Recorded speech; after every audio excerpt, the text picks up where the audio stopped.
Buenas noches, bienvenidos y bienvenidos a esta actividad. Realmente una actividad muy importante, ha superado nuestra expectativa con respecto a la convocatoria. Creo que es por el interés que despertó el tema y por la angustia que todos tenemos por la situación que se está viviendo en Israel. Simplemente yo les quiero dar la bienvenida y agradecer a los expositores, al querido amigo Moshe Rosen, que está desde Israel, a Kevin y a Damián, que estén con nosotros aquí en esta oportunidad para poder pensar, reflexionar, acompañarnos y tratar de entender un poquito más qué es lo que acontece en el Estado de Israel.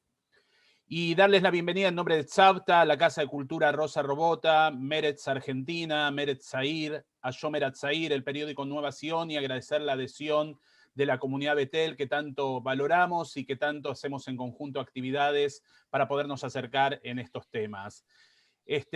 Simplemente antes de pasarle la palabra a Susana, que va a moderar el encuentro, quería decirles que como Moshe está en una zona muy cercana a Gaza, después va a explicar dónde está.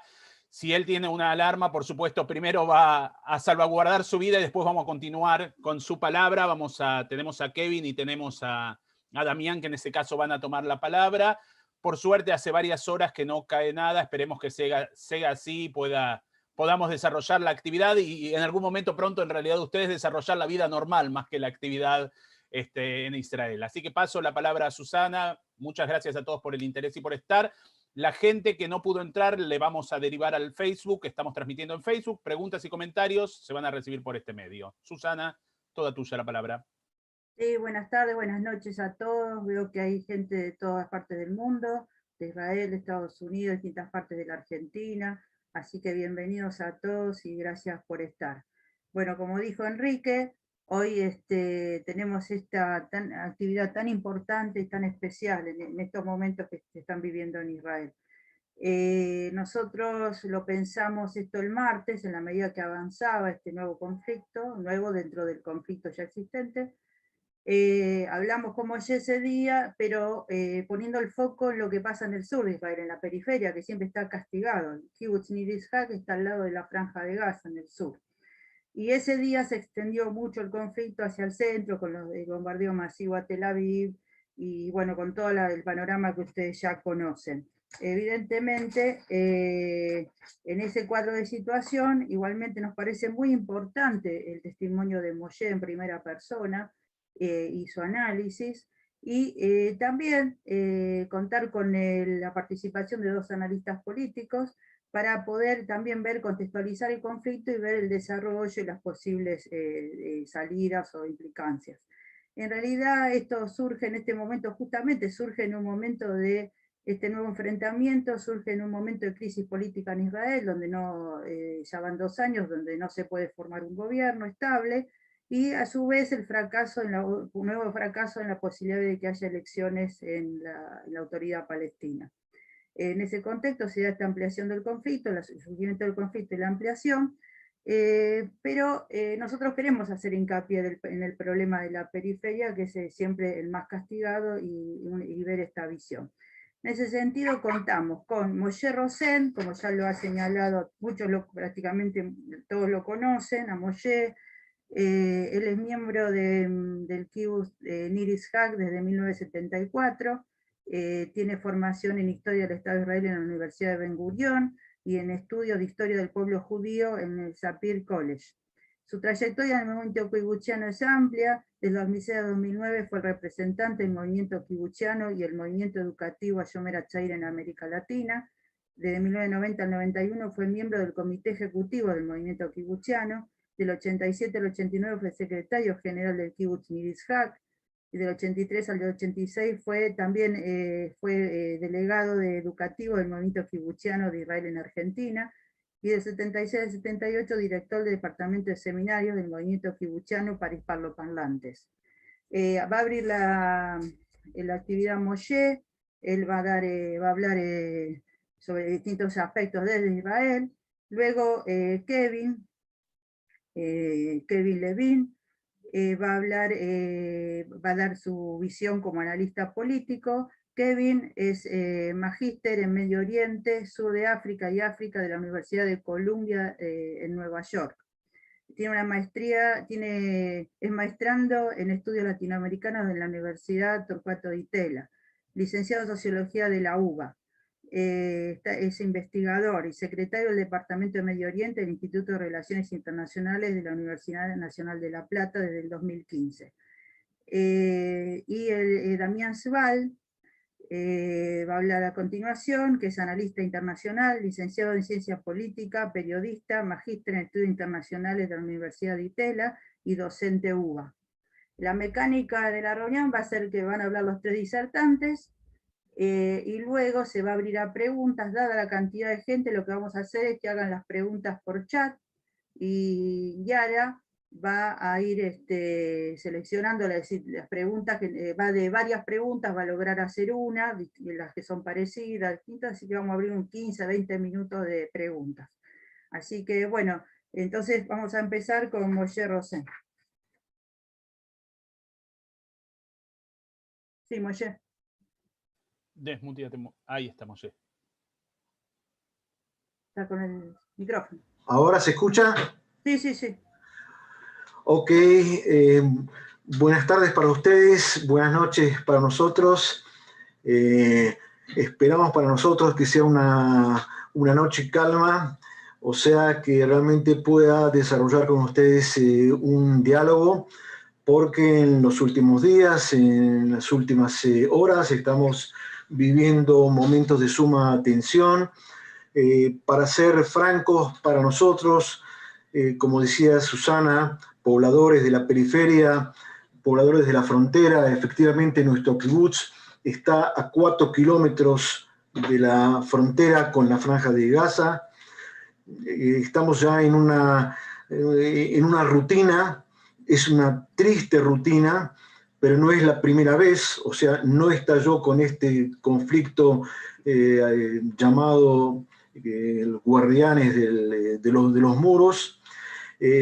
Y en este sentido, primero quisiera destacar que es para mí un momento, a pesar de las circunstancias tristes, como decía, pero es para mí un grato momento el poder reencontrarme a mí con amigos, con compañeros, con gente con la cual compartimos tareas, especialmente con Enrique y con Susana. Quería señalar también que los interlocutores, tengo para ellos una estima especial. A Damián lo conocí antes de conocerlo personalmente, lo conocí desde Israel siguiendo de cerca sus notas, primero en una revista que se llamaba Horizontes para la Convivencia en Medio Oriente, que lamentablemente ya no existe, y en el periódico Nueva Sion, que ya hace 7 décadas defiende los temas judíos, los temas sionistas, y la existencia del Estado de Israel, y convoca por la paz y por la seguridad en nuestra zona. Como señalaba Susana, en primera instancia nosotros veíamos este encuentro fundamentalmente como informativo, para compartir con ustedes la vivencia de aquellos que estamos viviendo en la frontera y que debemos acudir a un refugio para evitar ser asesinados por las bombas disparadas por el Hamas y la Yihad Islámica desde Gaza. Pero muy tristemente, en los últimos días, esta situación, que hasta ahora era una situación entre comillas privada nuestra, de la gente de frontera, se transformó en el drama de prácticamente la totalidad del país. Y vamos a tratar, no sé si vamos a agotar la totalidad del tema, porque abarca una cantidad de aspectos muy complejos, y vamos a tratar entonces de puntualizar por lo menos algunos de ellos.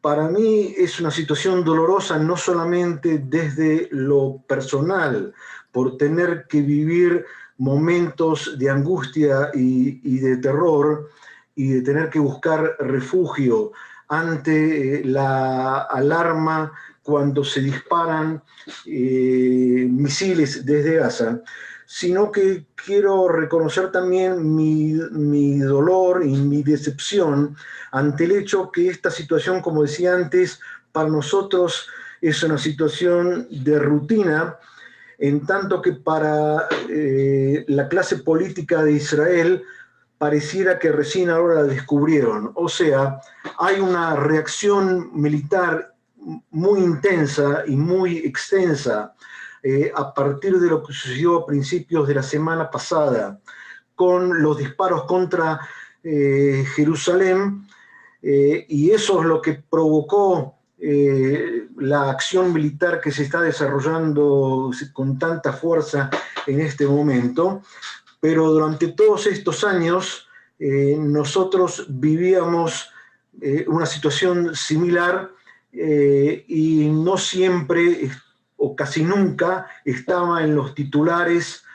Por supuesto que no estaban los titulares del mundo, pero ni siquiera en los titulares de la prensa de Israel. Yo reconozco, por mi amor a Jerusalén, por el amor que todos le profesamos a la capital, ¿no?, de nuestro país, el valor simbólico, histórico que tiene Jerusalén, pero también tiene un valor no menor la existencia y la calidad de vida de la gente, de los que estamos acá construyendo, cultivando, educando y tratar de llevar adelante esta frontera. Mi kibutz fue definido por Moshe Dayan todavía en los años 50 como la frontera de las fronteras. Fue uno de los primeros puntos donde se instaló el movimiento kibutziano, y la idea era sintetizar la necesidad de construcción y la necesidad de defensa del lugar. Si ustedes van a comparar las imágenes de los años fundacionales del kibutz, el kibutz se fundó en diciembre de 1949, con los paisajes actuales del kibutz no hay relación alguna.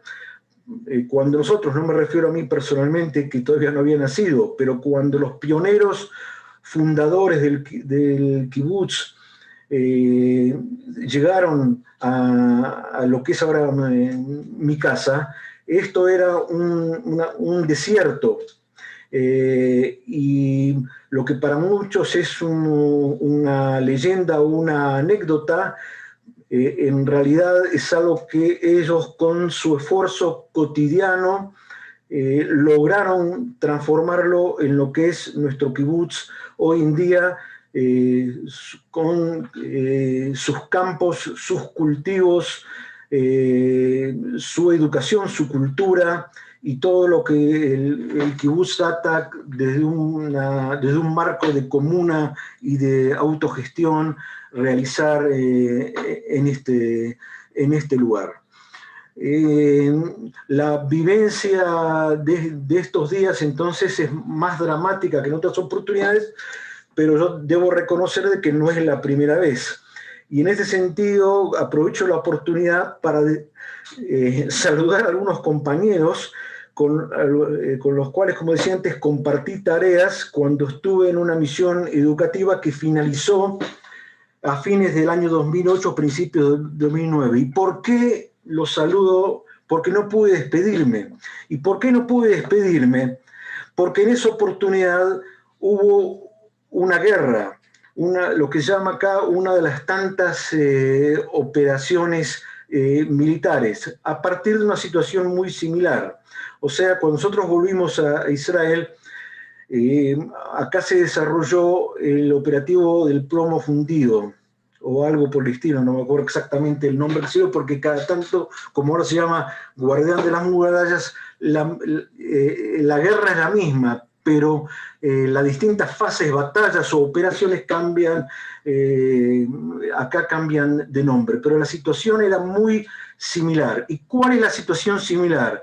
Existe actos de agresión, de provocación por parte de la Yihad Islámica y de la junta del Hamas, junta dictatorial que tiene, que sujeta a Gaza. Eso desencadena una represalia por parte de Israel. La represalia lleva a una venganza por parte de los sectores palestinos islamistas desde Gaza, y después de esa venganza se viene una escalada mucho mayor desplegada por Israel. Esa es más o menos la dinámica. Y este es un ritual que se repite cada tantos años. Y yo quisiera detenerme un poquito en este ritual, porque a mí me parece de que no quisiera, yo no vengo acá a convencer a nadie con mi visión de la realidad. Yo creo justamente de que los hechos que yo vivo hoy en día son parte de la realidad, pero no son toda la realidad. Y yo creo que parte del drama que se vive en el Medio Oriente y específicamente en el conflicto palestino-israelí tiene que ver con que cada uno de los bandos cree que toda la verdad es suya y que los hechos que él vive lo determinan todo. A mí realmente me estremeció el diálogo que tuve hace unos días, tuve oportunidad de ver que nuestro compañero Kevin mantuvo con un sheik árabe. Porque mientras Kevin trató de hacer un planteo racional desde la ciencia política, digamos, desde un análisis racional que se puede estar de acuerdo o no, pero en un lenguaje muy distinto a la del sheik. La narrativa del sheik era una narrativa absolutamente excluyente, partiendo de la base de que el Estado, en este caso mi país, el Estado de Israel, no tiene derecho a la existencia y es un Estado artificial. Entonces acá hay un encuentro entre dos narrativas, y si estas narrativas no van a cambiar, y me refiero no solamente a la árabe palestina islamista, que tiene por supuesto su asidero y su promoción principal en la República Islámica del Irán y los intereses imperiales que se despliegan desde Teherán, sino que también tiene su contrapartida muy lamentable en Israel. O sea, también en Israel se están, y lo vemos en los últimos días, en una forma realmente extrema, muy radicalizada, se están desarrollando tendencias o narrativas excluyentes, negadoras totalmente de cualquier posibilidad de diálogo o de arreglo con otro bando o del derecho de la existencia del otro bando. Esto no es nuevo. O sea, no es nuevo porque el conflicto tampoco lo es. Justamente me acordaba que leyendo, digamos, la historia nuestra, la historia del Estado de Israel, hace exactamente un siglo, en mayo de 1921, hubo un ataque árabe, prácticamente un pogrom árabe palestino en la ciudad de Yafo, en lo que es ahora Yafo, Tel Aviv. Esto fue alrededor de sucesos que tenían que ver también con la tensión que ya antes existía entre árabes y judíos a principios de la realización sionista en Palestina, en lo que hoy es el Estado de Israel. Pues bien, el 2 de mayo de 1921, uno de los principales escritores y filósofos judíos de aquella época, que muchos de ustedes habrán hablado de él, que es Brenner, Chaim Yosef Brenner, fue asesinado, y esto produjo una enorme conmoción en la comunidad hebrea de Palestina de aquel momento. Pero Brenner, entre otras cosas en sus escritos, fue un profeta de su propia muerte, porque había hablado con mucha pasión y con mucha decepción del conflicto y de la falta de entendimiento con la parte árabe palestina. Entonces, desde un principio hubo un desencuentro violento entre dos aspiraciones. En el caso nuestro, en el caso del pueblo judío y de nuestro derecho a regresar a nuestra tierra, que se fue acompañado por parte de muchos sectores de una negación de los derechos de la existencia de los habitantes palestinos en aquel momento. Y esto sigue hasta el día de hoy. O sea, resumiendo, hay árabes palestinos que dicen que nosotros no somos un pueblo, no tenemos derecho a la existencia, aquellos que estamos viviendo en Israel tenemos que volvernos a la Argentina o a Polonia o a donde sea, y hay de nuestra parte no pocos judíos que dicen no había árabes en Palestina, o los árabes que hoy día están acá vinieron de otros lugares, ellos no. Y así como los árabes palestinos, o gran parte de los árabes palestinos, niegan el derecho de existencia de los judíos, entonces hay quienes sostienen de que nosotros somos solamente una religión, y hay parte de los judíos que mantienen, digamos, un credo de que los árabes palestinos no son un pueblo y tampoco tienen ningún derecho de estar acá. Y entonces, claro que todo esto está muy exacerbado, y a mí me parece importante detenernos justamente y reflexionar en la dinámica de estas cosas, porque pareciera, o sea, a mí me preocupa mucho el ritual de las guerras, y que sea un ritual cíclico, porque es realmente agotador para vivirlo acá. Y viéndolo en forma más global, es algo que nos afecta no solamente a los que estamos acá, sino que yo me atrevo a decir que pareciera ser que es un fenómeno universal. A ver, no es nuestro tema, ¿no? Pero aprendiendo un poco lo que está pasando ahora con la pandemia en el mundo, con el COVID. Si uno se fija, por ejemplo, en fenómenos, no solamente como la guerra nuestra, la guerra en el Medio Oriente, sino como en todos los fenómenos de ultranacionalismo, de autoritarismo, de pobreza, de enfermedad, de epidemia, pareciera ser de que este tipo de relato se está perpetuando en la historia de este último siglo, y se va repitiendo, es como, y tiene unas características muy similares.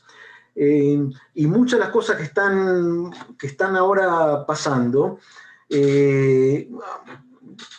a mí quizás no me sorprenden, pero me preocupan.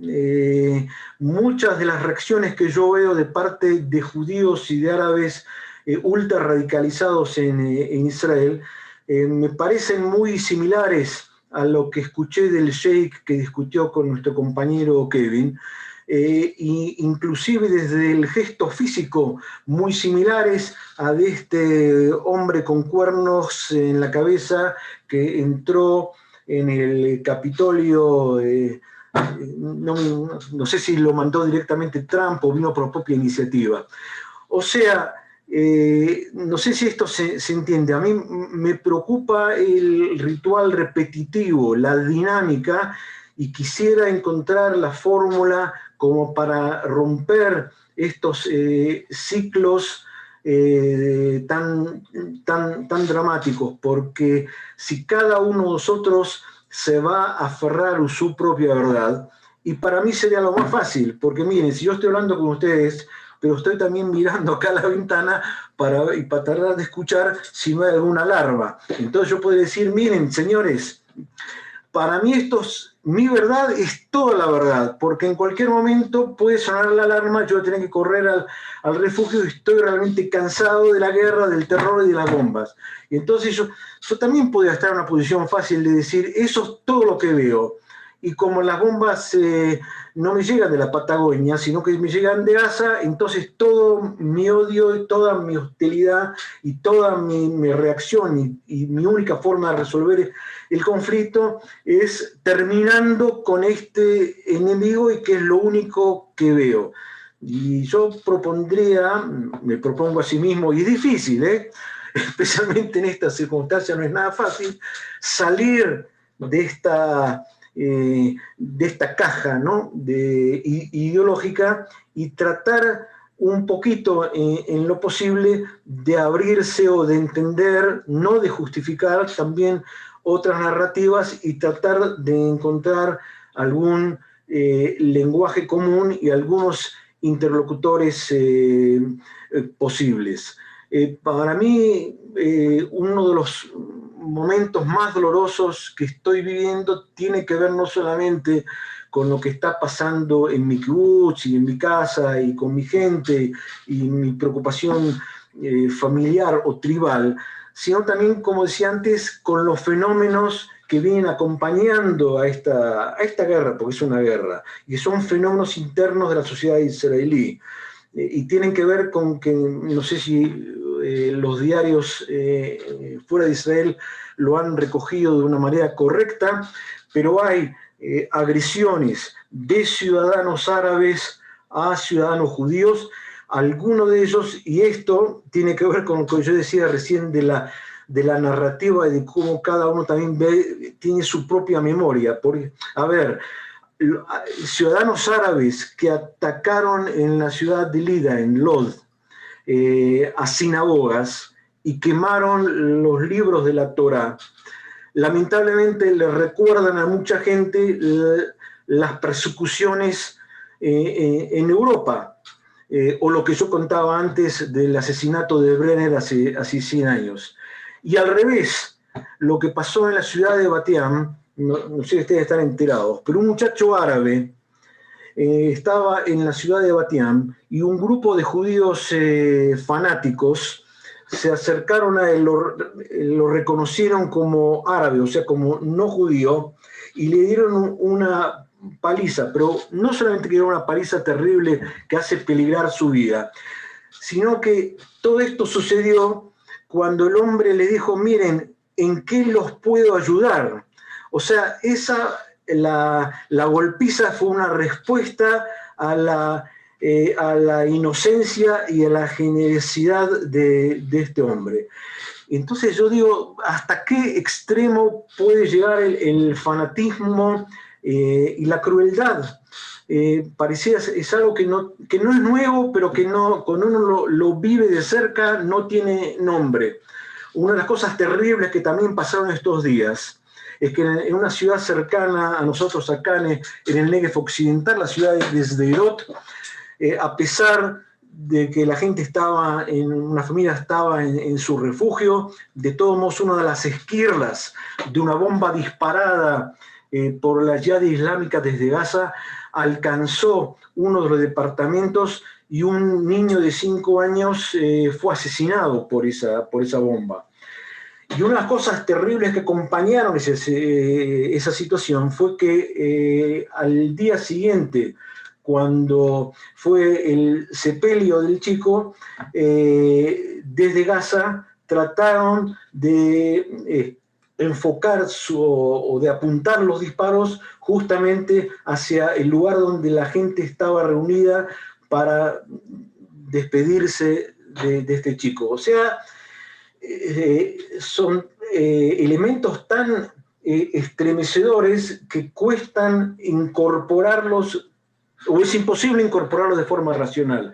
Y entonces, cuando cada uno de los bandos se ve imposibilitado de incorporar esta realidad de una manera elaborada y lo hace solamente con la emoción, a mí realmente me duele, pero van a seguir creciendo generaciones con el odio. Yo hace unos años tuve oportunidad acá en mi kibutz de acompañar la tarea educativa con varios años con adolescentes.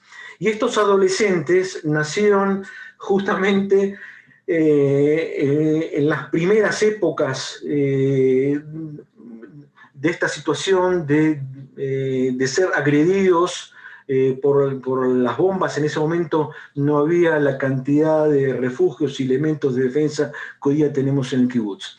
Pero ellos crecieron en ese ambiente. Hoy día estos chicos ya tienen 18, 20 años. Yo los conozco y yo los quiero muchísimo y yo estoy muy preocupado porque digo, ¿cuál va a ser el desarrollo? ¿Cómo esto va a incidir? ¿Qué sello tiene toda experiencia en sus vidas? Y lo pienso, no tengo otra posibilidad que no pensarlo también en mis vecinos de Gaza, porque, a ver, todos estos éxitos militares que está teniendo nuestro ejército, con los bombardeos de edificios y con todo lo que está pasando, también dejan secuelas de muerte. Ahora, cuando un chico de Gaza ve que su padre murió, y para el caso, digamos, no tiene mayor importancia si el padre estaba o no involucrado en actos de terror y de agresión. Es el hijo de su padre. Este padre murió en un ataque israelí, digamos, y él queda solo con sus hermanos, y hay muchas situaciones similares como esta, y Israel dice que trata de hacer lo posible para evitar o para reducir esta cantidad de episodios en los cuales civiles pierden sus vidas, pero lamentablemente estas cosas pasan. Entonces, estos chicos, esta generación que crece allí en Gaza, no va a profesarme a mí y a los vecinos israelíes de frontera algún tipo de afecto, digamos así. Al revés, van a seguir creciendo y van a seguir perpetuando una situación que no empezó ahora. No sé si ustedes saben, pero la mayoría de los habitantes de Gaza, la mayoría de la población es una población joven, la mayoría son hijos y nietos de aquellos que escaparon o fueron expulsados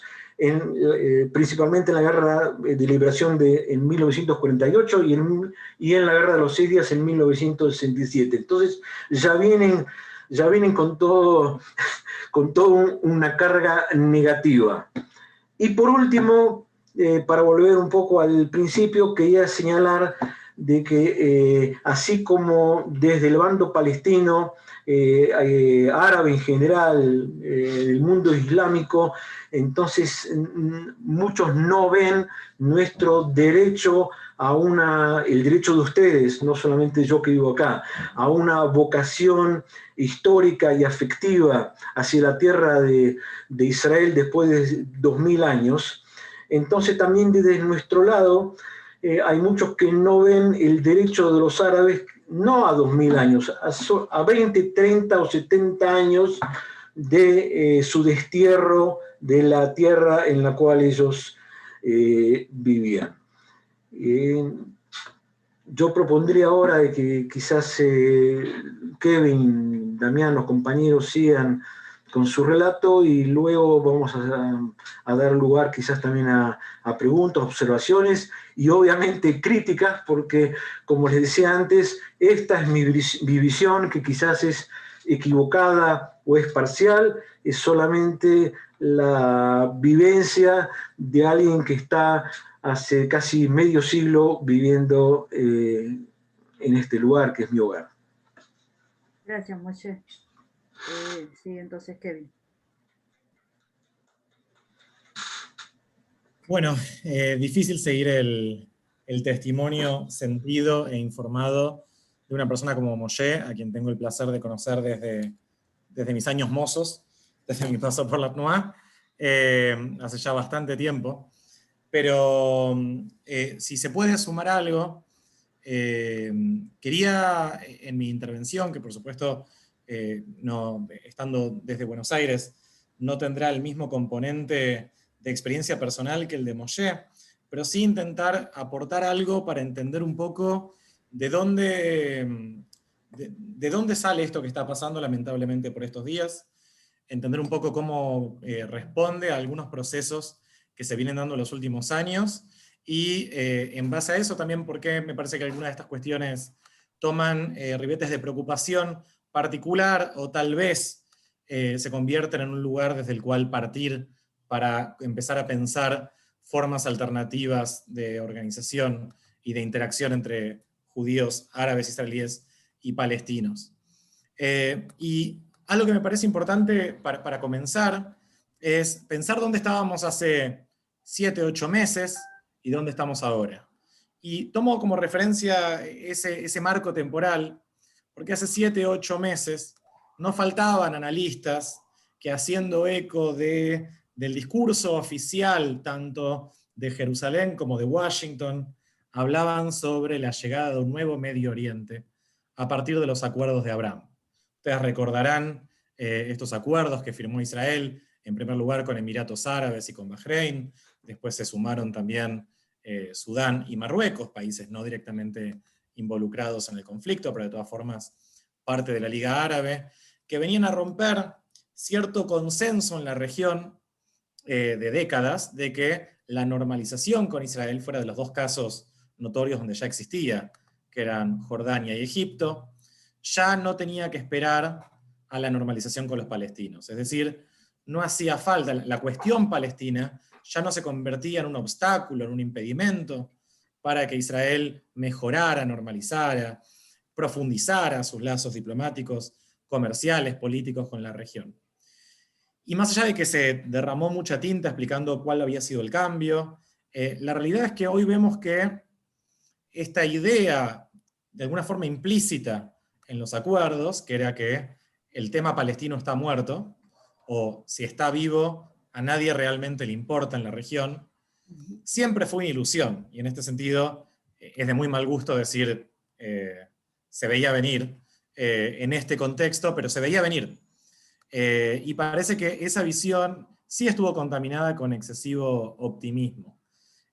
Parte del fundamento a través de esa decisión es que el público árabe en la región no estaba tan movilizado como antes en la cuestión palestina, cosa que hoy se está viendo todo lo contrario a partir de la difusión de las imágenes, primero de la represión en la mezquita de Al-Aqsa en Jerusalén, pero después de los bombardeos en la Franja de Gaza, que los gobiernos de la región de todas formas no eran democráticos, entonces la presión pública tampoco tenía el mismo impacto que en otros lugares del mundo, y que además los palestinos no tenían gran capacidad de influir en los acontecimientos. Entonces, y hoy estamos viendo algo distinto, lamentablemente.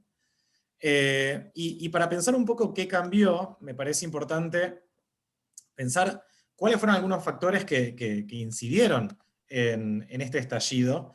Y esto, si bien puede parecer poco simpático, porque sería más fácil, como miembro de la comunidad judía, también me ha llegado análisis de esta situación, simplemente adjudicando todo lo que pasa al antisemitismo, el negacionismo árabe hacia el Estado de Israel a 73 años de su fundación, y no quiero disminuir la importancia de esto, ¿sí? Está claro que en agrupaciones como Hamas y otras hay un componente antisemita, está claro que el negacionismo es un problema. Moshe mencionaba mi intervención de hace 2 días, ¿fue hace 2 días? Sí, hace 2 días, en C5N con Mohsen Ali, está en YouTube para el que la quiere ver, y lo que se ve en ese debate, que personalmente no lo quería hacer, me enteré muy a último momento que se iba a hacer en ese formato y no me causó ninguna gracia compartir pantalla con un conocido antisemita y un defensor de Hezbollah e impulsor de la idea de que el atentado de la AMIA fue un autoatentado. Pero lo que sí me parece importante es que en ese debate pudimos ver cómo están vivas algunas consignas propias de los años 30 y 40, no solo en el Medio Oriente, también en Europa, de las cuales, digamos, no se puede armar un terreno fértil para avanzar en algún tipo de paz. Pero no nos podemos quedar simplemente en eso, en la explicación fácil de que es el negacionismo del otro lado el que explica la situación en la que estamos. Y también sé que estamos ante un público amigo. Y en este sentido creo que podemos hablar con sinceridad y en los grises, los matices del conflicto, y que estamos ante una actividad convocada por Tzavta, Nuevación, Ayomer, Meretz. Así que me imagino que ustedes o se vinculan con Israel y también con la paz, o al menos saben dónde están. Y me imagino que todos acá condenamos estas fórmulas basadas en la negación del otro. Me parece que se sobreentiende que estamos todos en contra de formas de extremismo de ambos lados y narrativas simplistas del conflicto que no llegan a ningún lado más que a la limpieza de la autoconciencia. Y es justamente por eso que creo que tenemos que reflexionar sobre estos otros factores que contribuyeron. Uno es la cuestión de Jerusalén, ¿sí? Esta ciudad que hace décadas está nominalmente unificada bajo soberanía israelí, pero que, siendo sinceros, esta unificación es una mentira. 40% de la población de Jerusalén, la población palestina de Jerusalén, en su gran mayoría no tiene ciudadanía. Su estatus de residentes permanentes de Jerusalén se ve amenazado si es que deciden, por ejemplo, vivir un tiempo en otro lado. Hay una enorme desigualdad en términos de asignación presupuestaria en Jerusalén, y hay políticas de militarización de Jerusalén Oriental, de judeización de Jerusalén Oriental, que apuntan a un cambio demográfico en la ciudad, que en este caso fueron un factor fundamental en detonar el conflicto que estamos viendo ahora. Es decir, tendríamos que pensar de qué forma se podría haber manejado la situación de Jerusalén de forma diferente, sin negar el hecho de que Hamás utiliza este conflicto para posicionarse políticamente, que lo utiliza en la interna palestina en un momento muy particular, a pocas semanas de la cancelación de las elecciones, en un momento de bajísima popularidad de Fatah dentro de la política palestina y de debilidad de Mahmoud Abbas para llevar a los palestinos a algún lado, con años de fracasos, corrupción, crisis de legitimidad, falta de democracia y demás. Sin embargo, Hamás no crece de la nada. Este tipo de situaciones, como la que se vive en Jerusalén Oriental, donde los habitantes palestinos de la ciudad hace semanas tienen que enfrentarse a este tipo de políticas represivas, se convierte en un terreno fértil para el crecimiento de la radicalización, del extremismo, del maximalismo, de la negación del Estado de Israel y de las opciones violentas para resolver el conflicto palestino-israelí, o si no resolverlo, al menos generar el mayor daño del otro lado. Por lo tanto, creo que intentando pensar esto positivamente, esto que está pasando ahora es una invitación a pensar las formas de coexistencia en Jerusalén de formas diferentes. No creo que bajo este gobierno, pero sí ante la posibilidad de un recambio de gobierno dentro de Israel que veremos en las próximas semanas. Otra cuestión para analizar es la situación de los árabes de Israel. Moshe mencionaba uno de los factores más preocupantes de los últimos días, que es la violencia en las ciudades mixtas entre árabes y judíos. Y esto también responde a un problema sin resolver de la población árabe dentro de Israel o palestinos con ciudadanía israelí. Y tenemos que pensar en la frustración y sentimiento de exclusión que se viene acumulando en los últimos años.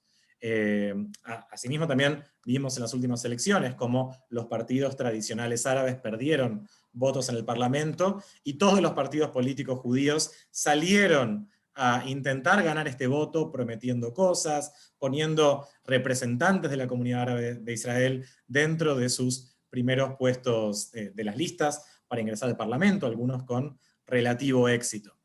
Pero este tipo de medidas simbólicas no significan nada ante medidas que se tomaron en los últimos años, como la ley del Estado-Nación, que básicamente dejó en claro a los árabes de Israel, y sobre todo fue una ofensa, por ejemplo, a los drusos de Israel, que tan comprometidos estuvieron con la idea del Estado de Israel durante las últimas décadas. Les dejó claro que hay un solo colectivo con capacidad, con derecho a ejercer su autodeterminación colectiva, que es el pueblo judío.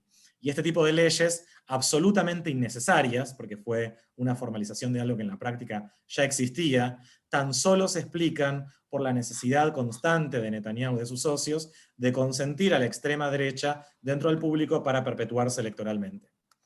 Tenemos que pensar también en Netanyahu quejándose ante los medios de comunicación de la participación árabe alta en los comicios hace un par de elecciones, del recientemente electo Bezalel Smotrich, lamentablemente, diciendo que los árabes de Israel son ciudadanos, por ahora, beinteim, del Estado de Israel, todo tipo de formas de exclusión, tanto desde lo legislativo como desde lo discursivo, que se convirtieron en el lugar desde el cual los árabes de Israel terminaron solidarizándose de alguna forma, de la peor forma posible, estos días con lo que estaba pasando en Jerusalén y en Gaza, mediante ataques violentos, sin justificar la violencia, que es injustificable, pero sí intentando entender de dónde viene esta radicalización, o cuáles son los factores que pueden haber contribuido, sin sacarle responsabilidad al otro lado.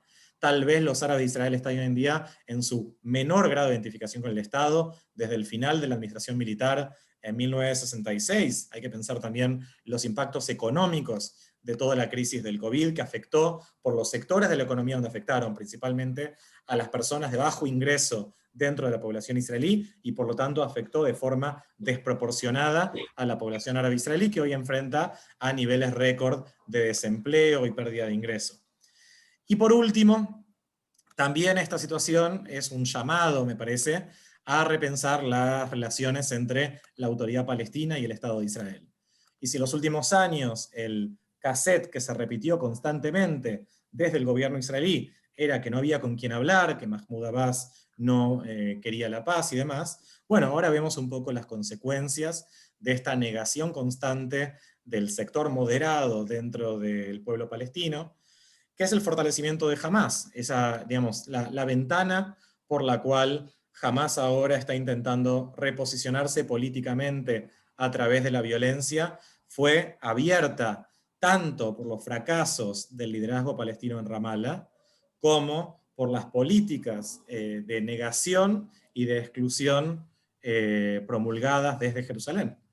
Y eso me parece que termina llevándonos a esta situación. Hay mucho más de lo que se podría hablar, como también la emergencia del caganismo y su utilización de violencia en las calles, sobre todo en Jerusalén durante las últimas semanas, y el impacto que esto tiene, particularmente en la era de las redes sociales, donde la violencia en las calles fogoneó más violencia, y obviamente también las fake news, de las cuales tanto se habla en todo el mundo, fogoneó más violencia y terminó llevando a que hoy, lamentablemente, los extremistas, creo, de ambos lados, están bajo el control de la situación, y es momento de que los moderados, el campo pro paz de ambos lados, comience a reclamar de vuelta el rol que le corresponde en la coyuntura.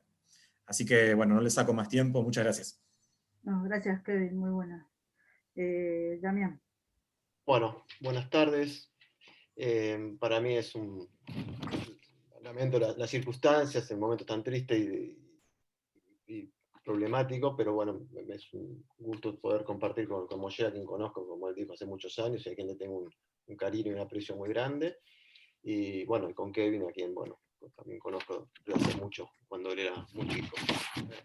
Bueno, yo... sí, es verdad. Yo me voy a limitar a hacer un análisis más coyuntural de lo que está pasando, un análisis sobre estos días, desde que empezó el conflicto hasta ahora. Obviamente va a ser mucho más frío, más crudo de lo expuesto por Moshe, quien está ahí en el lugar y conoce y analiza y tiene una legitimidad muy elocuente. Lo mide como, bueno, obviamente lo de Kevin también es un análisis a la distancia, pero para sacar algunas conclusiones parciales, ¿no?, sobre lo que yo considero está sucediendo, ¿no? Y para los analistas políticos siempre es una buena estrategia hablar de ganadores y perdedores, ¿no? A ver quién en esta situación están cumpliendo mal o no los objetivos, sin hacer una calificación moral, digo, sin embargo, algo muy pragmático sobre lo que está pasando.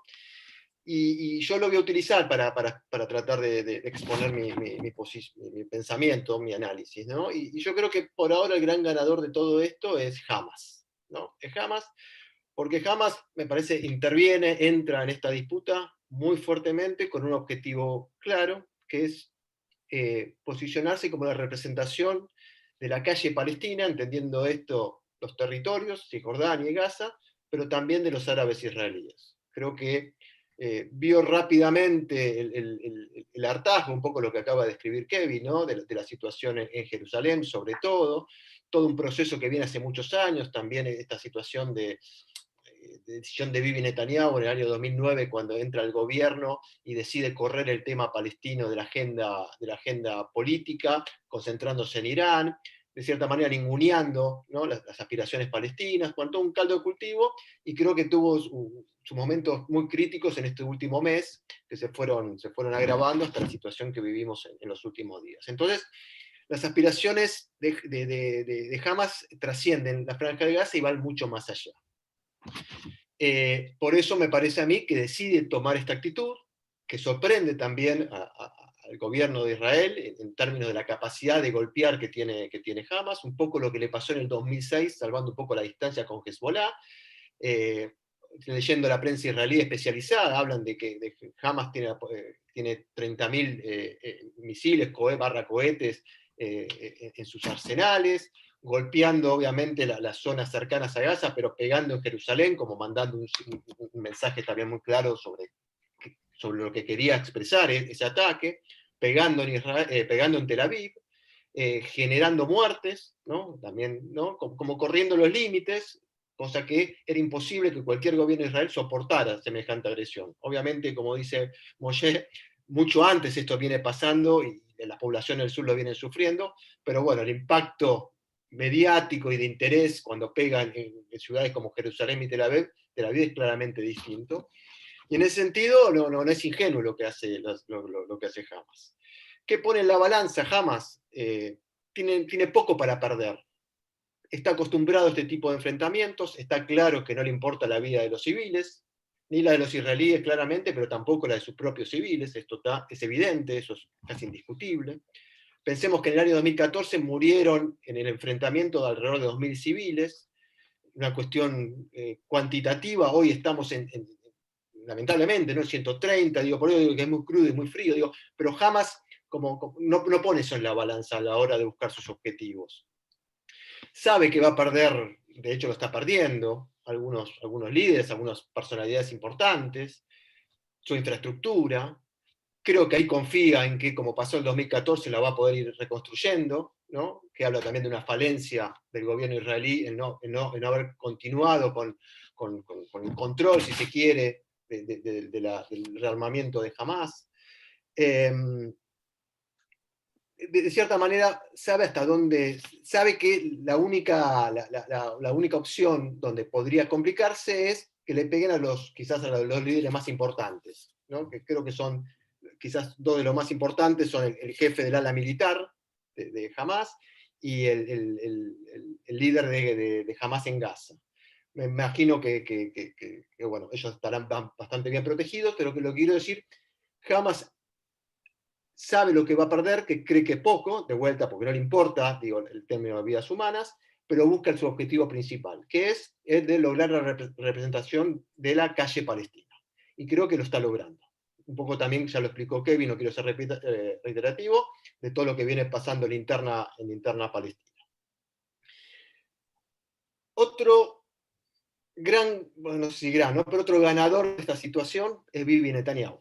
Bibi Netanyahu estaba en una circunstancia de que después de 12 años en el poder, y utilizando todas las estrategias políticas posibles, siempre se las arregló para mantenerse en el poder, pactando claramente con los partidos más extremos del ala política israelí, con una cintura política innegable, pero que en este momento estaba en una situación casi de knockout, si se quiere decir, ¿no? Estaba contra las cuerdas, ¿no?, porque había una oposición que se estaba rearmando, justamente tratando, una coalición se estaba armando, lo que yo llamo una coalición imposible, pero bueno, que parecía que tenía ciertos frutos, en donde estaba Bennett, ¿no?, quizá de la extrema derecha, junto con los moderados o el centro de la PID, y con partidos árabes, cosa que iba a ser muy difícil, no sé si para formar gobierno, pero seguramente para gobernar hubiese sido muy difícil. Pero esta situación, Hamas lo pone en una situación donde él tiene que reaccionar. Y él reacciona de la manera que reacciona, fuertemente, y tratando de golpear militarmente lo más que pueda a Hamas. Está logrando unos éxitos militares importantes, pero tiene un límite todo esto, ¿no?, y que Hamas creo que también lo sabe. Es el límite de que el único resultado posible, victorioso para él, o para Israel, sería sacar a Hamas de la Franja de Gaza.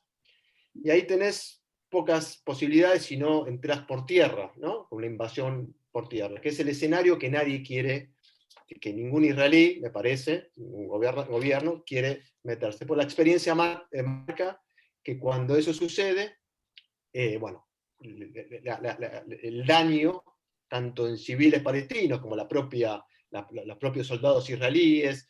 Bueno, nada, sería una situación totalmente con resultados que, bueno, uno puede pensar que catastróficos para todos. Entonces, eso tiene que ver, en el término, cuando digo ganador, Bibi, en términos políticos. Bibi recupera centralidad política. Si sale de esta bien parada en los términos de un triunfo simbólico, si se quiere, una victoria militar, que yo supongo que la va a tener por una cuestión de peso específico, Bibi se reposicionaría para en unas quintas elecciones en menos de 2 años poder volver a conformar una coalición política.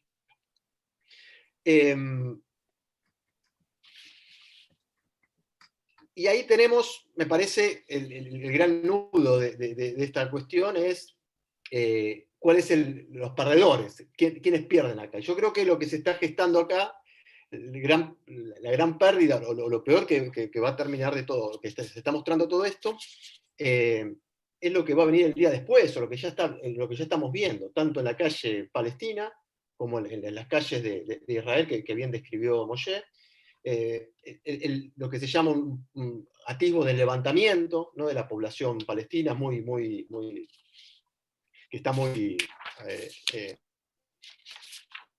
indignada con toda esta situación, y Hamas fortalecido claramente como un actor importante dentro de la interna palestina. A mí me cuesta pensar cuál es la salida de todo esto, pero claramente el problema principal que yo veo es justamente lo que esto está generando, ¿no? La violencia interna en las calles en Israel, entre los sectores más radicalizados, de los árabes israelíes y de los sectores también extremos israelíes, Cisjordania movilizándose. El mensaje de los palestinos también puede ser, salvando la distancia, lo que fue en el 87 con la primera intifada, como decirles al mundo, a los israelíes, a los propios países árabes, acá estamos, por más que nos ningunearon cuando fue la firma de los acuerdos de Israel con los países árabes, o por más que hace 11 años nadie nos tiene en la agenda. Es como estamos acá y estamos dispuestos a hacerle la vida difícil a todos, a todo el territorio. A Israel, pero también en los territorios. Entonces me parece que ese es el gran problema. Porque bueno, la cuestión militar entre Israel, Hamas, de alguna manera esto va a escalar, y me imagino que ya la intervención internacional en algunos días, ¿no?, va a intentar hacer un cese del fuego, una tregua, pero lo que va a quedar, me parece, como hace mucho no queda, es esta tensión interna, esta violencia interna, que a mí realmente es lo que más preocupa. Y esa violencia y esa tensión no es lo mismo que un enfrentamiento, por más que sea entre un grupo terrorista y un Estado, que no tiene una solución militar. Se ha perdido mucho tiempo, se ha degradado mucho los tejidos sociales, y me parece que es el gran desafío que tiene la sociedad israelí.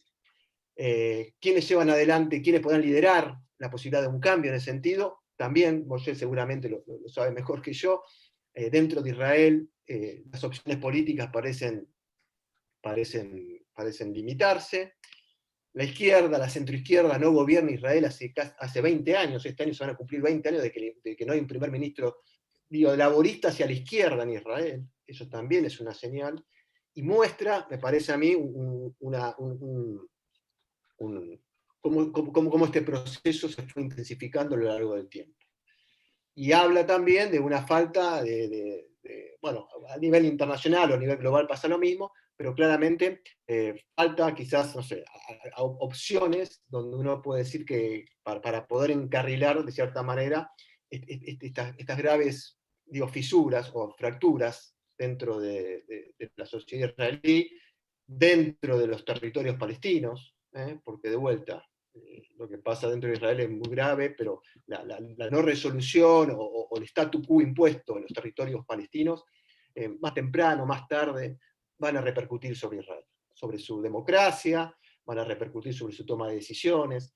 Entonces, entiendo y está muy bien que todos miremos a Hamas, miremos a los grandes perdedores de todo esto, hablé de ganadores, que son las sociedades civiles, los civiles de Israel, que sufren como Moshe todo el día y la agresión y la amenaza de los bombardeos y las bombas que caen en sus casas.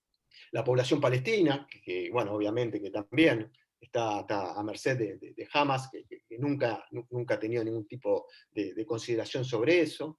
Pero de vuelta, y para terminar, me parece que donde tendremos que poner el foco, y donde a mí me preocupa más, ya saliendo un poco del frío análisis, es esto, en cómo se recompone esos tejidos sociales que creo yo que se vienen descomponiendo hace mucho tiempo y que ha llegado a un punto que espero que tenga retorno. Muchas gracias. Bueno, muchas gracias, Damián. Ahora Yara va a ir haciendo las preguntas, vamos a sintetizar las que son parecidas y también vamos a hacer las preguntas sobre los temas que no se han tratado, digamos, porque hay preguntas que ya fueron contestadas por los tres oradores. Así que hay una serie ya de preguntas, 15 minutos más o menos de preguntas, y ahí vamos a ir cerrando. Yara, entonces vamos con Yara, que va a ir haciendo las preguntas. Dale. Gracias, Susana, bueno, Kevin, Damián y Moshe por el debate, muy interesante. Arranco con la primera pregunta para Moshe, es que si podés contar un poco más cómo está la situación actual del kibutz, cómo se está viviendo ahí, eso, como que hay varias preguntas apuntando a que cuentes un poco la experiencia hoy por hoy en el kibutz. Bueno, decíamos antes de que estamos ya habituados a este tipo de situación. No es la primera guerra, no es la primera situación de violencia, de hostilidad, de agresión que conmociona al kibutz. En realidad el kibutz desde su fundación vivió, y muy particularmente, como decíamos, por ser un kibutz ubicado en la frontera, este tipo de situaciones. El esfuerzo está invertido ahora, como siempre en este tipo de crisis, en tratar de mantener un cierto margen de normalidad, en el sentido que a pesar de los riesgos y de los peligros que eso impone, los servicios públicos esenciales del kibutz puedan ofrecerse a la población. En otras palabras, por ejemplo, en estos días se tuvieron que suspender las clases, entonces los chicos están en las casas, pero no pueden estar encerrados día y noche en las casas. Entonces, de modo voluntario, hay gente que, obviamente coordinado por las instancias educativas del kibutz, propone un marco de educación no formal para que los chicos tengan un margen de esparcimiento. Tampoco hay posibilidad de sostener el comedor colectivo del kibutz, que es uno de los puntos, digamos así, el corazón social del kibutz, donde la gente no solamente viene a almorzar o a cenar, sino también a encontrarse y a conversar. Y hay en este momento, más que una recomendación, es una directiva de parte de la gente que se ocupa de los temas de defensa y de la seguridad. En ese sentido, no hay comidas en el kibutz, pero a su vez se ofrece la posibilidad de que los compañeros se prepara la comida, que la gente lo pueda llevar a las casas. Y también mantener los servicios de salud y de alguna manera también el servicio, las actividades culturales. Una de las cosas que han impactado, digamos, tristemente en el kibutz es que ustedes saben de que estamos ahora en vísperas, con más precisión mañana por la noche, vísperas de la fiesta de Shavuot, o sea, el lunes ya es víspera de Shavuot. Yo digo esto porque acá ya estamos en domingo. Y entonces el kibutz es unas fiestas clásicas porque tiene una connotación agrícola muy, muy emotiva, y ese es uno de los ejes cardinales de la cultura en el kibutz, y este año no se va a poder realizar. Y entonces están buscando algún tipo de fórmula como para de alguna u otra manera sí señalar el hecho de que estamos en fiesta y que la gente no viva encerrada en sus casas. Yo creo de que ese es el desafío principal del kibutz, porque de lo contrario sería una rendición al terror. Aprovecho la oportunidad, me cuesta seguir la dinámica del chat porque realmente me alegra muchísimo la cantidad de intervenciones y pienso que ya vamos a tratar de responder algunas preguntas, pero una de las observaciones que vi en el chat es alguien que calificó este encuentro como no sionista. Ahora, lo cual me resulta un poco irónico. O sea, yo me considero a mí mismo como parte de una generación que invierte su esfuerzo pionero en la defensa y en la construcción del Estado, y no solamente del kibutz, y pongo mi cuerpo, mi espíritu en esta elección mía de vivir al lado de la frontera. Entonces, viene Alex y dice que eso no es sionista. Ahora, ¿por qué me río? Me río en cierta manera con ironía o con tristeza, porque eso es parte de la capitalización o de la monopolización de las ideas por parte de, no digo que esto sea, digamos, que esta sea la intención de aquel que escribió esta observación, probablemente la intención sea buena, pero digamos lo que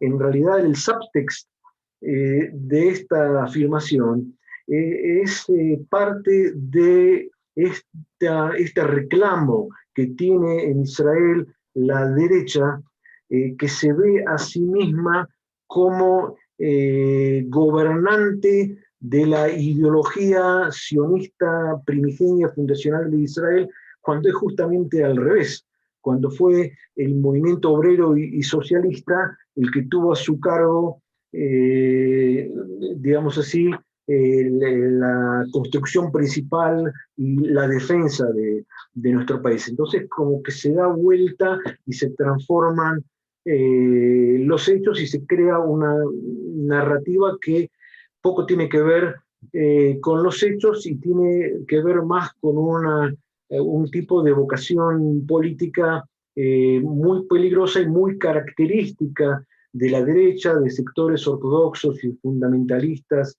en Israel. Y esto se ve en una cantidad de cosas. O sea, está la cuestión de, no sé si ustedes escucharon, del judiómetro. O sea, cómo se mide un judío. Cuanto más religioso y ortodoxo, sos judío en el mejor de los casos, porque si no sos religioso, no, para algunos no sos judío en general. ¿Quién es sionista o quién es patriota en el caso de vivir en Israel? Aquel que apoya las políticas gubernamentales. Entonces, vendría a ser que aquel que tiene algún tipo de cuestionamiento desde una perspectiva justamente de lealtad y de preocupación por el destino del Estado de Israel, entonces es un traidor. Y lo último que aprovecho para señalar en este sentido, que también es un elemento preocupante como para tenerlo en cuenta, es que uno de los éxitos, entre comillas, de Netanyahu es no solamente la delegitimación, que acá los compañeros lo señalaron en forma muy precisa, la delegitimación de la población, no solamente de los palestinos, sino de los ciudadanos árabes, ciudadanos de Israel, que es un 20% de la población, sino el hecho que han transformado a la izquierda israelí en traidora. Hoy día, si ustedes van en la calle, si alguien quiere ofender, dice izquierdista. Izquierdista es sinónimo de subversivo, de traidor y de peligroso en Israel. Y la gente que lo dice no necesariamente son fanáticos partidarios de alguna organización extremista. común de la gente. Y cuando todo esto se junta, se sintetiza con ataques militares desde afuera, entonces les voy a dar un simple ejemplo. Uno de los ataques que hubo fue en la ciudad de Ramat Gan, y entonces la televisión entrevista a gente de la calle, peatones, para ver qué es lo que ellos vieron, y uno de ellos dice así en forma muy natural, y tampoco nadie le contesta, porque como es tan natural y ya es parte del discurso cotidiano, ni vale la pena contestar. El tipo dice: sí, porque esto que pasó acá es culpa de los izquierdistas, es un crimen de la izquierda. Francamente, para resumir, este tipo de expresiones a mí me duelen o me preocupan más que las bombas y los ataques físicos que estamos viviendo.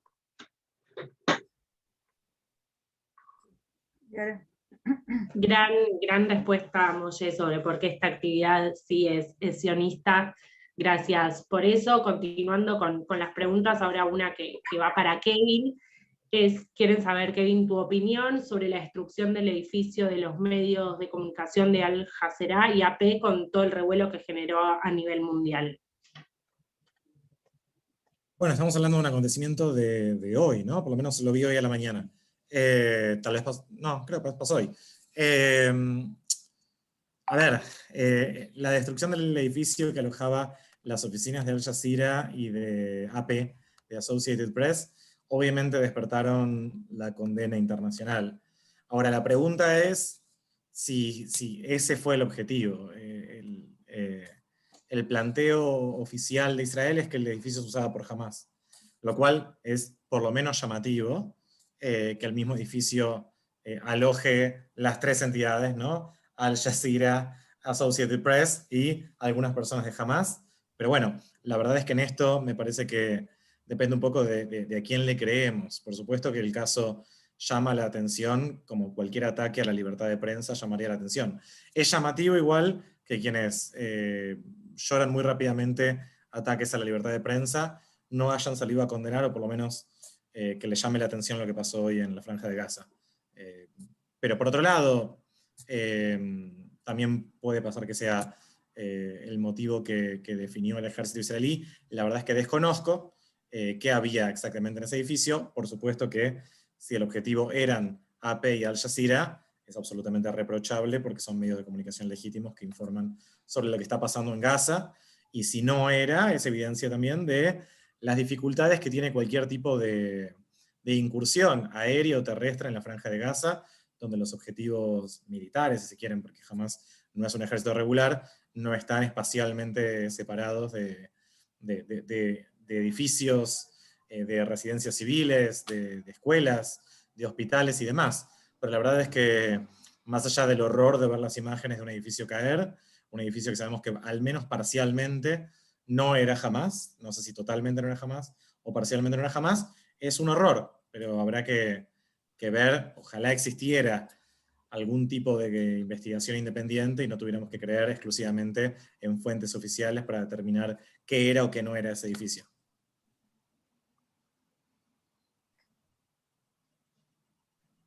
Gracias, Kevin. Voy con otra pregunta, responda cualquiera de los tres. Es un poco una mezcla entre dos preguntas, de cómo se puede ser progresista y tener una mirada izquierdista ante este conflicto, y a la vez cómo se puede construir un campo político palestino-israelí progresista con posibilidades de intervenir en una solución lo más justa posible en este conflicto.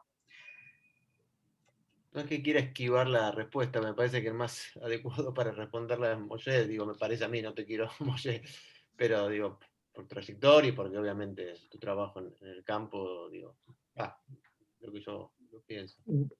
Bueno, es la pregunta del millón, cómo construir la alternativa.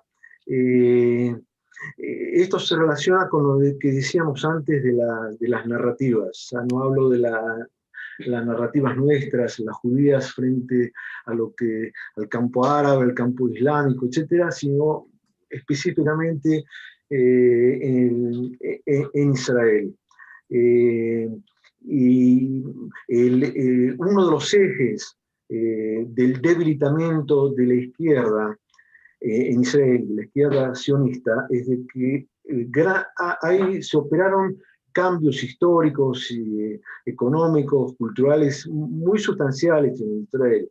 La Israel de hoy, para mal, para bien, es muy distinta a la Israel de la etapa fundacional.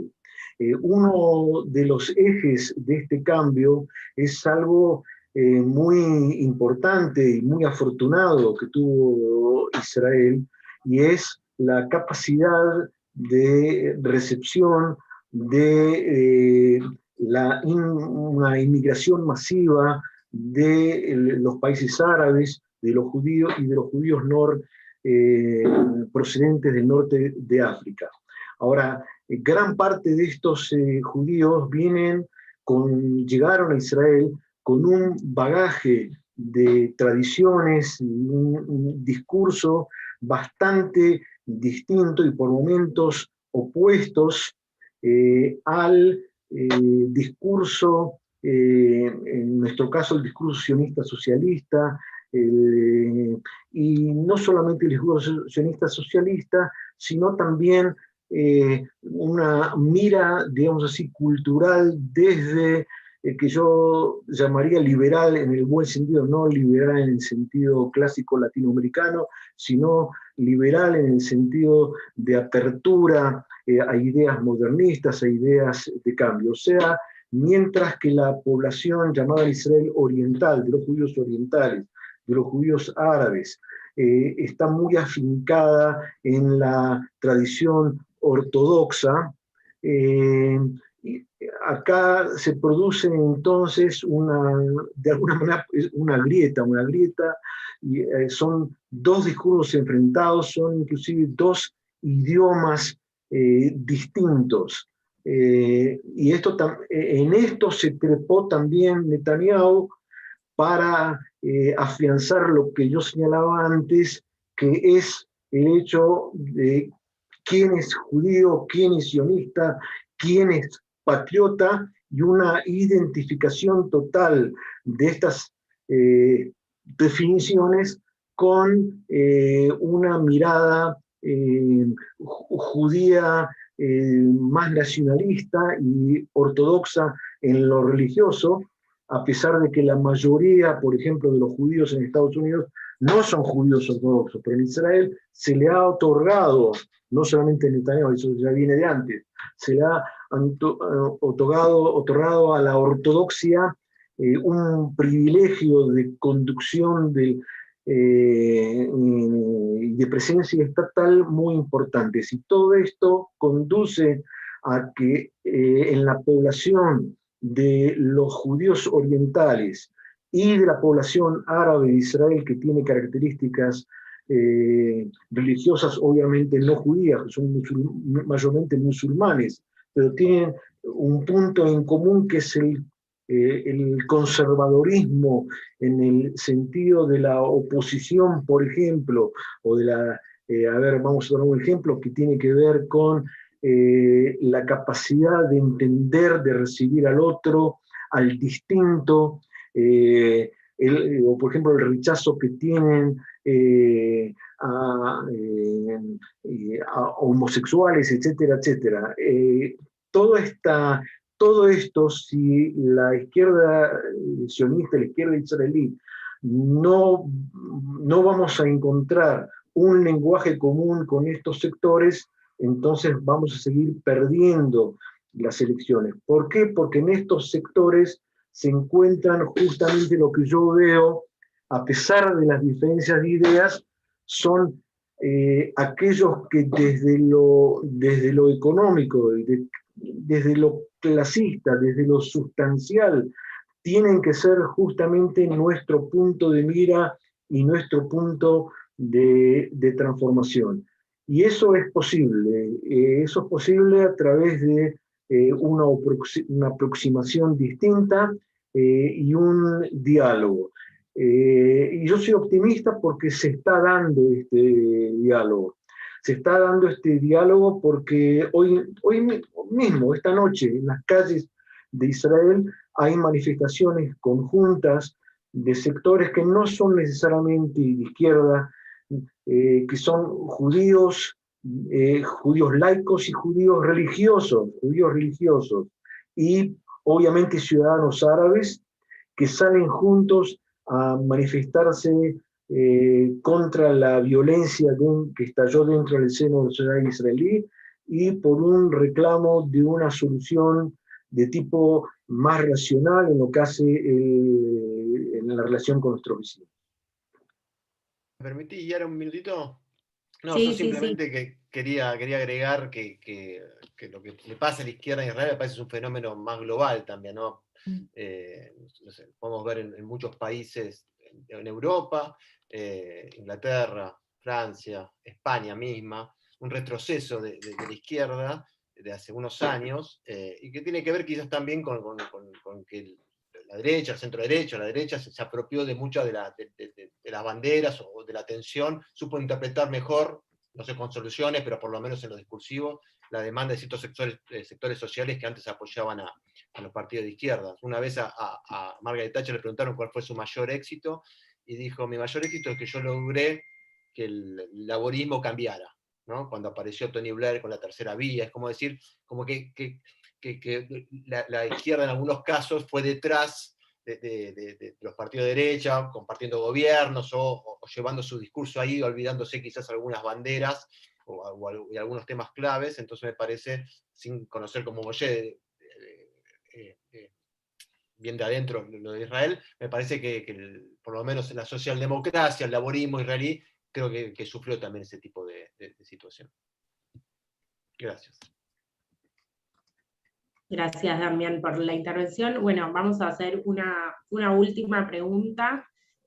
Sabemos que quedaron varias preguntas sin responder, pero bueno, vamos a seguir haciendo actividades tocando este tema.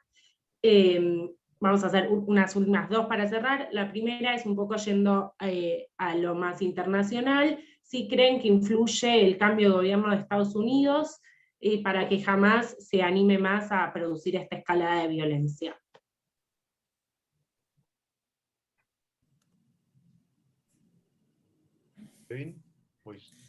Bueno, si quieren, la verdad es que no lo sé. Sí me parece que esto es inseparable de las políticas del gobierno anterior. Las políticas del gobierno anterior que pasaron por la negación de todo tipo de vínculo con los palestinos y la asunción por parte de Estados Unidos de forma automática del punto de vista israelí sobre tantos temas, incluyendo la soberanía israelí sobre Jerusalén, la soberanía israelí sobre el Golán, el congelamiento de todo tipo de fondos de ayuda humanitaria hacia los palestinos, que ahora Biden anunció que reanudaba. Entonces me parece que tenemos que pensar en los últimos 4 años también para pensar qué cambio se produjo en la política palestina para llevar a este nivel de legitimación de la autoridad palestina y posible punto de aumento de la influencia de Hamás. Creo que hay mucha expectativa sobre cómo la administración Biden va a asumir ahora esta primera gran crisis en política exterior a la que se tiene que enfrentar. Y supongo que los palestinos saben que existe la posibilidad de obtener mayores concesiones. De hecho, en el Congreso estadounidense esta semana hubo una intervención bastante importante, crítica, de algunos sectores a la izquierda del Partido Demócrata, personas como Ilhan Omar, Bernie Sanders y otros, que empezaron a poner en cuestionamiento a dónde va la ayuda humanitaria, la ayuda económica que recibe Israel de parte de Estados Unidos a la razón de unos 4.000 millones de dólares anuales, y esta ayuda no debería estar condicionada. Todas cosas que el Partido Republicano no se preguntarían. Biden no pertenece a este ala izquierda del Partido Demócrata, pero de todas formas sí me parece que tiene que hacer frente a estas críticas, sobre todo porque, por lo menos en su discusión sobre la política hacia Arabia Saudita, por ejemplo, dijo que los derechos humanos van a volver a ser un tema central en la agenda estadounidense. Si lo son o no, cuántos son utilizados políticamente, entonces quedará por verse, pero me parece que hay mucha expectativa sobre cómo Biden lo va a manejar. No es lo mismo que decir que si Trump estuviera en el poder, esto no habría pasado. No no creo que podamos hacer ese tipo de afirmación con las evidencias que tenemos. Gracias, Kevin. Y ahora sí, una última para cerrar, siguiendo con todo este contexto internacional, también va para cualquiera de los tres que quiera responder. ¿Qué rol de influencia creen que puede tener sobre Hamas Turquía a través de Azerbaiyán para moderarlos en orden a la postura geopolítica de Israel de prescindencia relativa en la reciente guerra de Nagorno? ¿Qué creen? A mí me supera un poco la pregunta, lo que sí creo que yo no lo pensé, obviamente Turquía con Israel, bueno, sus relaciones fueron empeorando a medida de los años con Erdogan. Había en los últimos meses algún tipo de acercamiento, pero me parece que quizás lo que yo, no es por, de vuelta, me excede el tema de Azerbaiyán y demás, y cómo eso puede influir.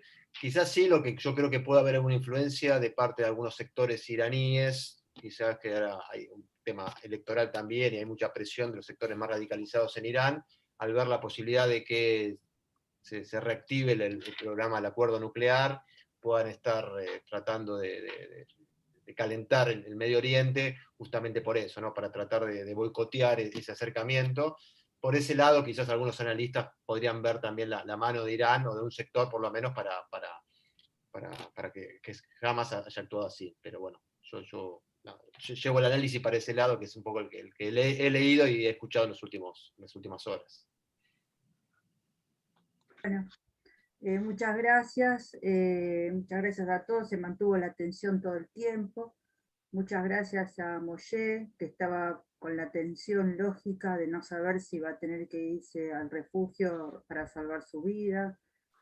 Muchas gracias a Kevin y a Damián. Quiero recalcar que los tres escriben permanentemente en Nuevación. Kevin y Damián están en la mesa de redacción. Damián ejerció la dirección de Nuevación justo cuando terminó su periodo acá en Moshe. Así que los tres están muy consustanciados con nuestros principios, nuestras ideas. Y quiero recalcar el caso de Moshe, que digamos, haciendo un resumen de todo lo conversado, podemos hacer varias extrapolaciones. Por un lado, si vemos el chat, vemos lo difícil y complejo del tema. Ahí hubo debates, hubo distintas posiciones que se fueron reflejando a medida que cada uno iba desarrollando su ponencia.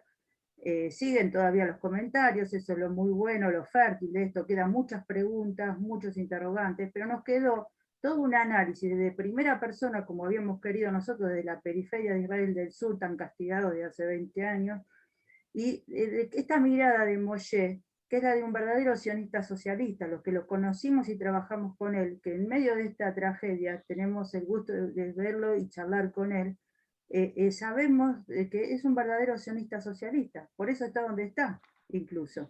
Y hemos ido circulando a medida de esta charla por todos los pliegues de los conflictos internos, la misma sociedad israelí y en el campo palestino también. Estas grandes dificultades de estas sociedades tan polarizadas que pasa a nivel mundial, por eso es muy buena la extrapolación de los disertantes cuando también hacen la diferenciación que esto también sucede a nivel mundial, las posiciones muchas veces irreconciliables, y la gran preocupación de lo que está sucediendo hoy en día en Israel, pero con una ventana de esperanza, como marcaron estas marchas que está habiendo entre judíos, tanto laicos y religiosos, que ese es otro de los enfrentamientos internos, y los árabes que marchan por la paz, por la convivencia dentro de Israel, como también se da el trabajo de las mujeres por la paz, que pronto, el 6 de junio, vamos a tener una actividad en Meretz, Argentina, y Meretz Zair.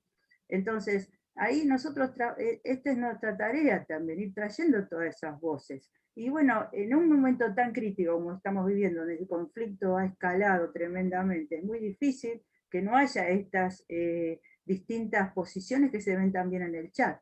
Así que queremos agradecer tanto a todas las instituciones que han trabajado para que podamos llevar adelante esta actividad, y a los tres participantes que rápidamente aceptaron estar, y a Moshe, bueno, abrazamos y solidariamente Moshe y a todos los integrantes del kibbutz y a todo el pueblo de Israel en este momento tan difícil. También nos solidarizamos con la población civil palestina que está sufriendo también las consecuencias de todo este accionar de estos liderazgos.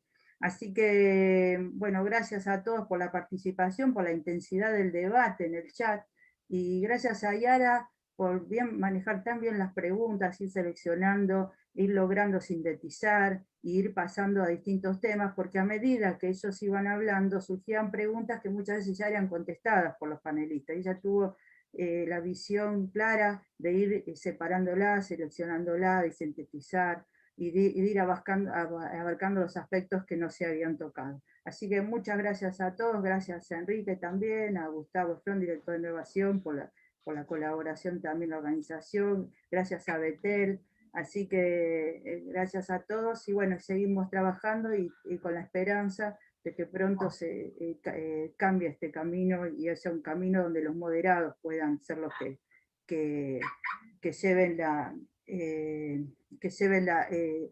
la batuta de alguna manera, no salió una palabra. Muchas gracias y bueno, nos vemos pronto. Este video queda en el Facebook de Innovación, ¿no, Enrique? Y también creo que va a ser subido al de Merech y al de Chapter. Así para aquellos que no lo pudieron ver completo, o gente que no pudo conectarse, que ustedes sepan y lo puedan ver. Bueno, gracias a todos.